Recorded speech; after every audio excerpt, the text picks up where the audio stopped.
The Constitution of India, Preamble.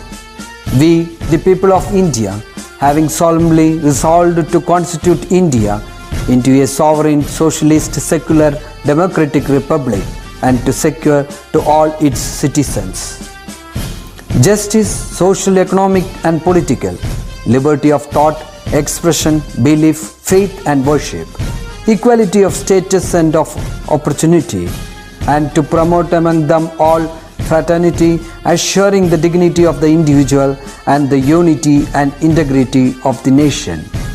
In our Constituent Assembly, this 26th day of November 1949, do hereby adopt, enact and give to ourselves this Constitution.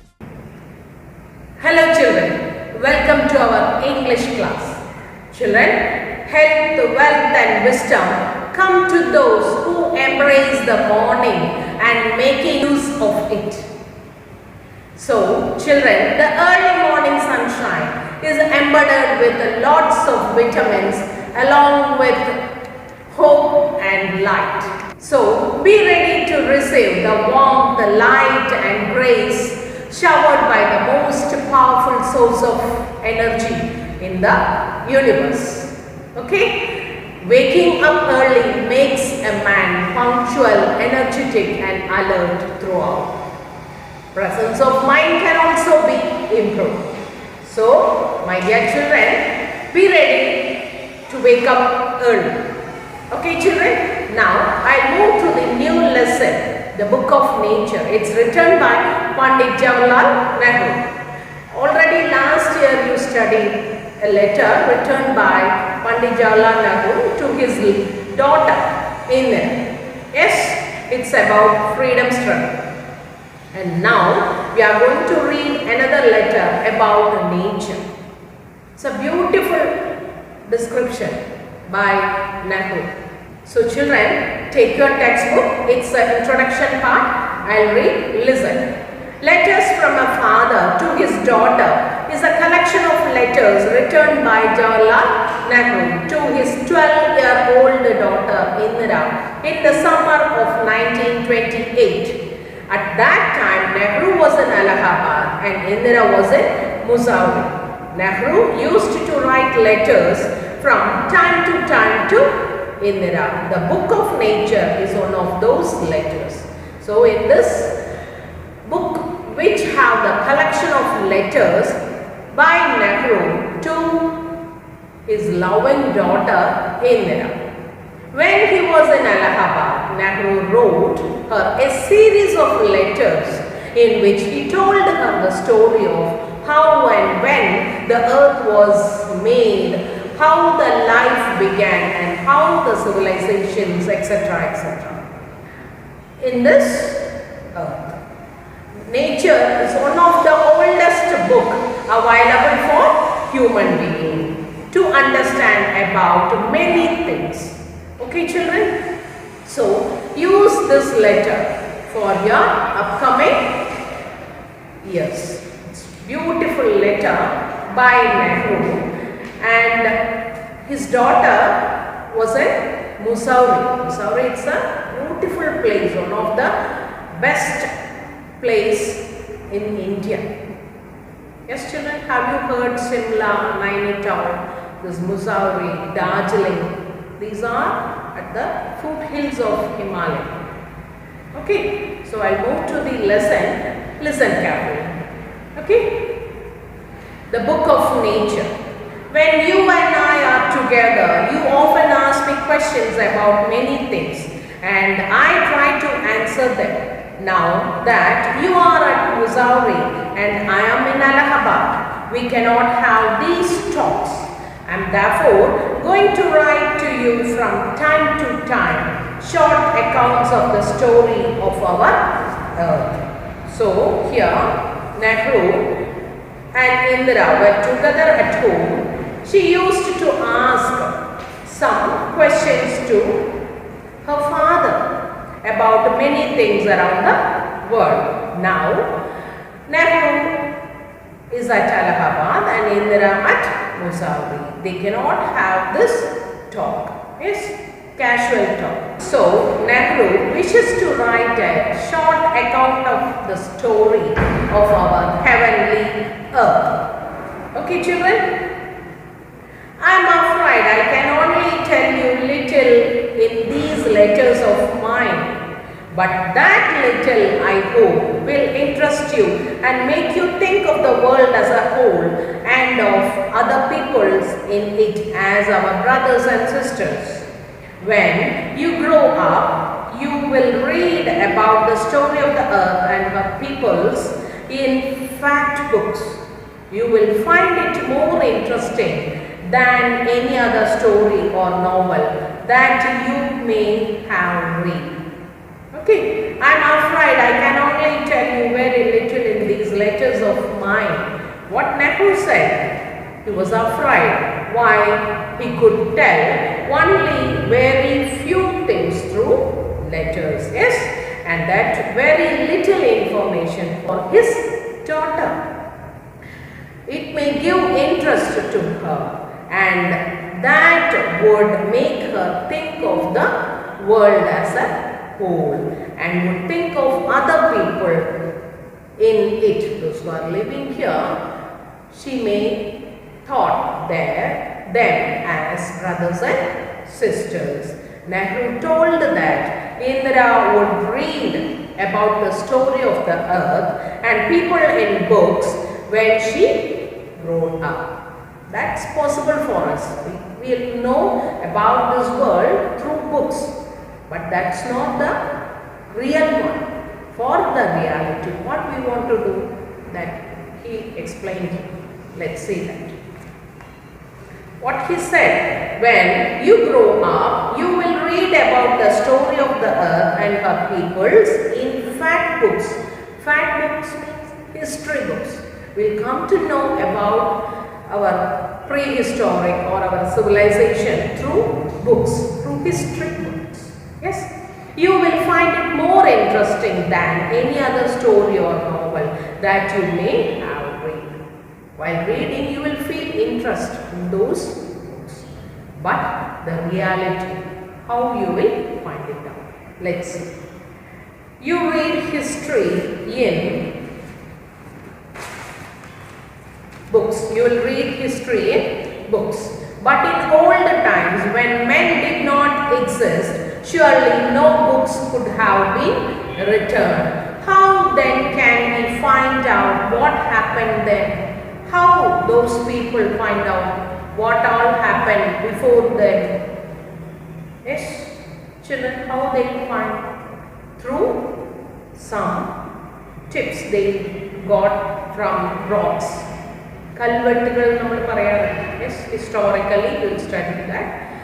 Through that stone carving, that is sculptures, they find out those things.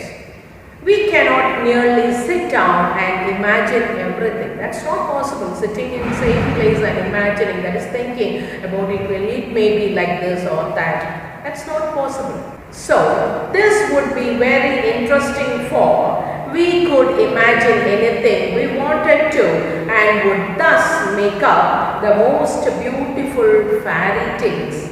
Yes, we like to study fairy tales. Yes, children, how we will study fairy tales?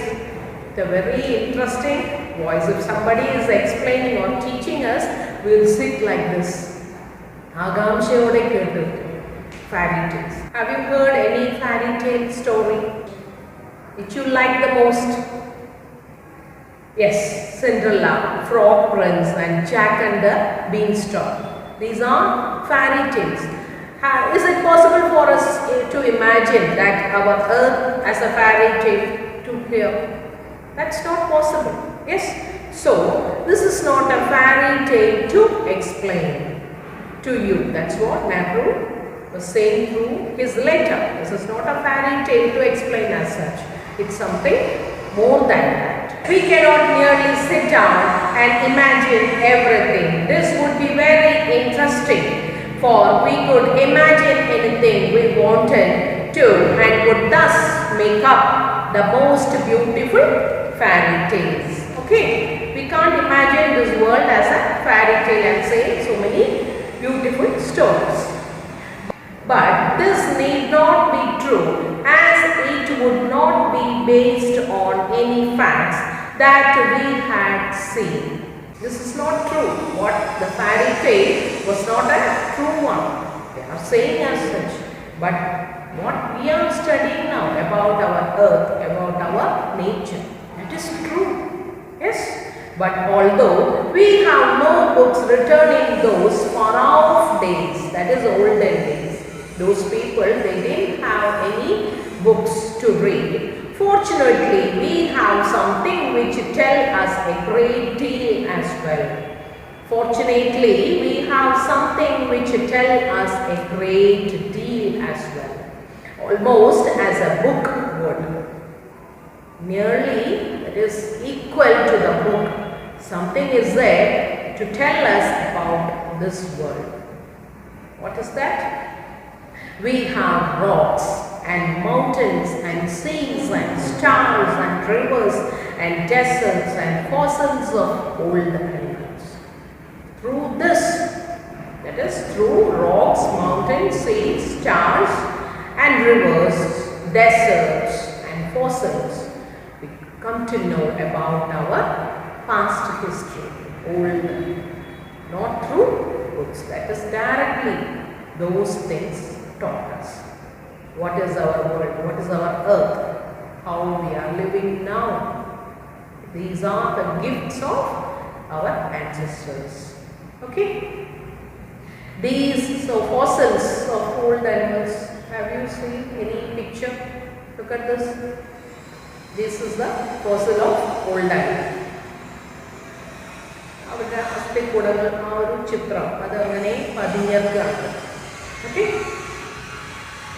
These and other like things are our books for the earth's early story. These are the early stories. They give the message to the people. Okay, children? And the real way to understand this story is not merely to read about it in other people's book. So the real way to understand our nature, to understand our earth, that's not through book. We should go to those places, those areas directly to find out that. That's the real teaching method or real understanding method for a human being. But to go to the great book of nature itself, the nature is a great book. That is the best book for us. So go to it directly and understand what nature was teaching. Okay? You will, I hope, soon begin to learn how to read this story from the rocks and mountains, because there are places like that. You are staying at Missouri, beautiful sceneries. It's nearly a heavenly place. Okay, there you will study by yourself from rocks and mountains. Okay, children, imagine how fascinating it is. Just to think of that, how beautiful directly nature is teaching us. It's really superb. Yes, great experience in that nature. Every little stone that you see lying on the road or on the mountainside may be a little page in nature's book and may be able to tell you something if you only knew how to read it. Okay, so what here Nebu was saying, every little stone that you see lying on the road or on the mountainside may be a little page. Every stone tells its own story. It's a small pages, each and every stone on the roadside. It's having its own story. So just listen to that. It will say that. Okay, nature's book and may be able to tell you something if nature only knew how to read it. How we want to read those books, that also nature should teach. Okay, how beautifully he is explaining. Yes, children, how beautiful. Yes, to be able to read any language, Hindi or Urdu or English, you have to learn its alphabet. Yes, from our home, from our mother. Mother is our first teacher. Yes, she teaches to write. Maybe our grandparents, they taught us. So that is our alphabet. They taught us our alphabet, maybe in Malayalam or in English. That we want to study, to read the present book. We should study alphabet, maybe in any language, Malayalam, Urdu or Hindi or English, whatever language, we should know the alphabet first. Like that. So also you must learn the alphabet of nature before you can read her story in her books of stone and rock. So my dear children, what Nehru was saying here, before knowing the nature, we should know this small stones, small rocks. Yes, see, in her book of stone, in her, here Nehru was saying the nature as her, that means a woman. Okay. What Nehru was saying, you can read her story in her books. Before going to the nature directly, study her stone and rock. That is from the basic of nature, go to the main part. Okay, how beautifully Nehru was giving tips to his daughter. Yes, so from her book, that is from nature's book. ഈ പെണ്ണിൻ്റെ ഈ nature എന്ന് പറയുന്ന ഈ സുന്ദരിയുടെ book, okay, ആ book നോക്കുന്നതിന് മുന്നേ, before that go through the book of stones, just small pages, stones, rocks, small things. Then you move to the book, that is nature's book. Get inside. Okay.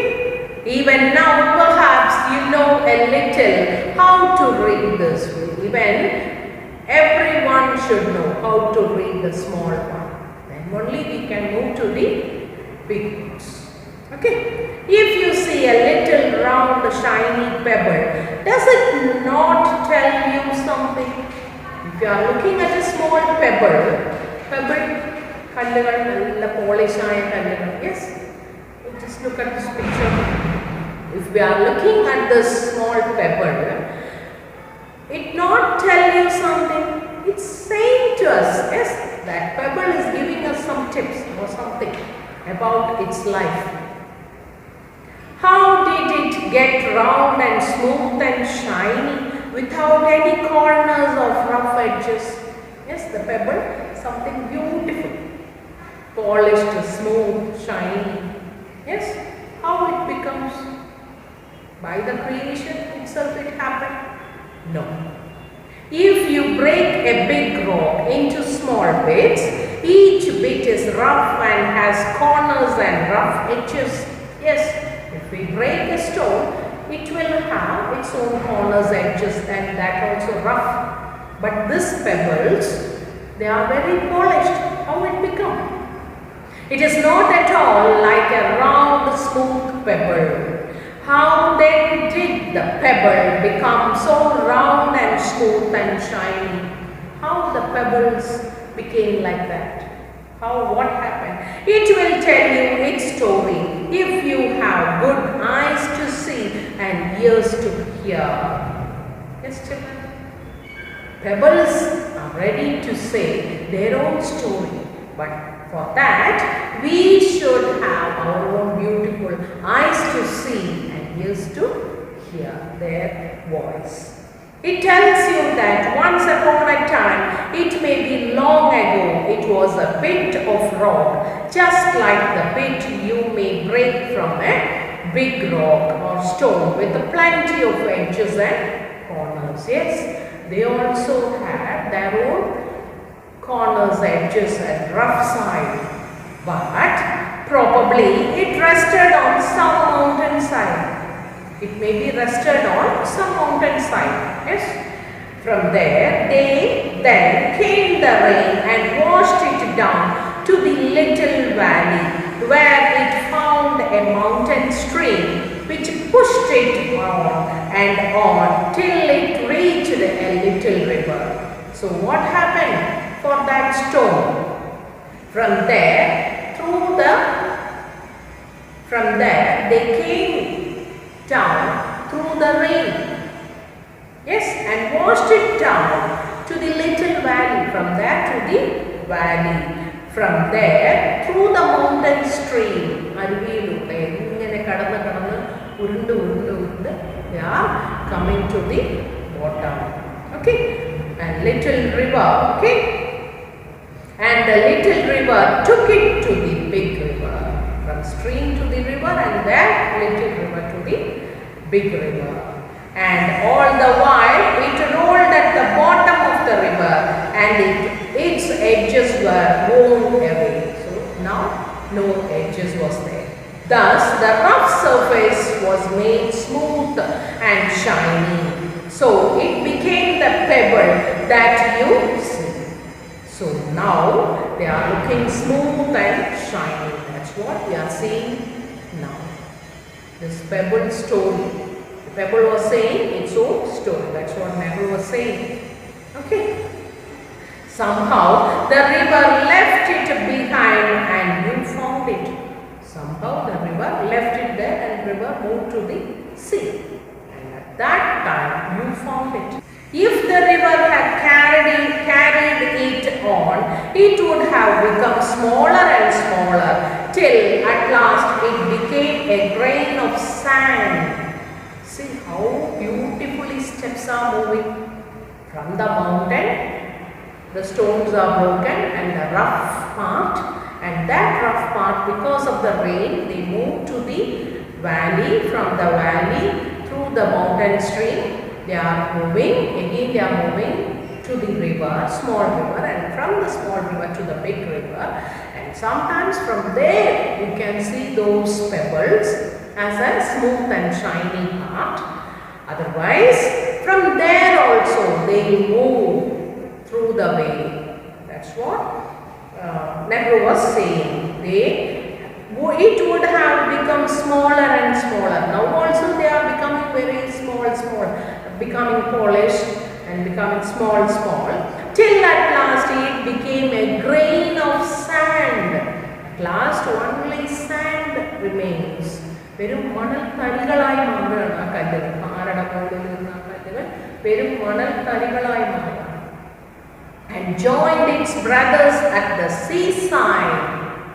And they joined there at the seaside. Kadal Teeram. Yes, we used to play there.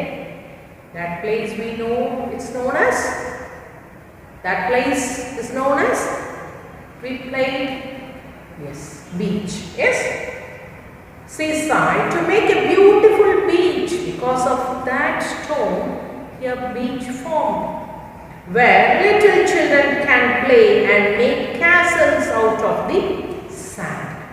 So from this sand, yes, using this sand, the children are creating beautiful sand castles. Yes, we also see the story of a pebble. Beautiful story explained by Nehru yesterday to his daughter. So, each and everything in this nature is having its own story that we want to find it out. We want to have peace in our mind. Okay, children? If a little pebble can tell you so much, how much more could we learn from all the rocks and mountains and the many other things we see around us? If a small pebble is having this much beautiful story to explain or to narrate with us, how many stories, other nature. So, this pebble is giving us such a beautiful story. Pebble is narrating us a beautiful story. And what about other nature things? Yes, they are also ready to say their own beautiful stories. Yes, children. So, it's our duty to get into the nature to find out their stories. They are ready to talk with us, but we are not having enough time to spend with our nature. Aren't we? Are you doing, my dear children? Are you enjoying that beautiful sunshine? First sunshine, beautiful nature. Are you enjoying, children? Are you hearing the sound of unknown birds? We can't say some words, but we can hear those sounds. Beautiful sound at that time. Yes, at that dawn. You should enjoy the nature. Come out from your home. Just to sit outside. See the stars and the moon at the early morning. It's really amazing. The nature is ready to provide us beautiful things. We should see that. We should hear that through our inner eyes. Children, it's a beautiful letter written by Pandit Jawaharlal Nehru to his daughter Indira. So children, by this we completed the first volume. Go through the meanings and question answers. Do it and send it to your concerned teachers. Okay, I'll meet you in the next class. Bye.